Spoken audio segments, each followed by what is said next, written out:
आपल्या मठ हे 24 तास आणि 365 दिवस आपलं भक्तांसाठी खुलं असतं. याचं रहस्य आपण काय सांगू शकाल? हे घर कोणाचं? हे घर कोणाचं आहे? स्वामींचं. स्वामीच्या घराला कुलूप असेल, स्वामीच्या घराला कडी असली पाहिजे.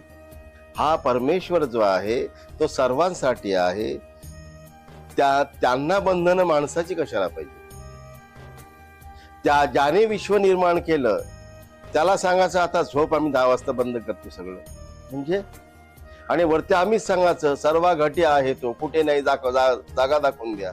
अरे कुठे नाही ना, मग सगळीकडे आहे तर सगळं काळ तो आहे ना. मग पण कसं झालं माहिती का, मग सेज आरती, मग काकड आरती, म्हणजे आमच्या सोहळ्यासाठी, आमच्या सुखासाठी, आम्हाला आराम मिळावा म्हणून देव आता आराम करते.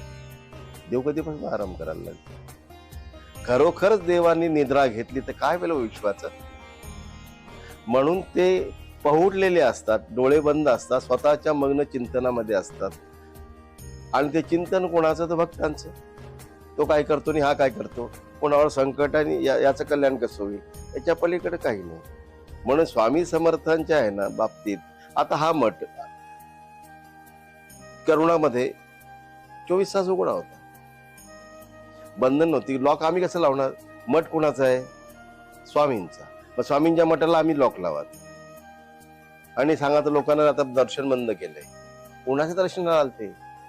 आमच्या का स्वामींच्या? मग स्वामींच्या दर्शनाला आलते, मग आमचे लॉक कशाला पाहिजेत? ते उघडा आहे, राहू द्या. स्वामीच्या दरबारामध्ये कोणाला काय न्यायचं ते नेणं ठवेल. आता इथे तो हा मठ रात्रभर उघडा असतो, इकडे कोण फिरकत नाही तो.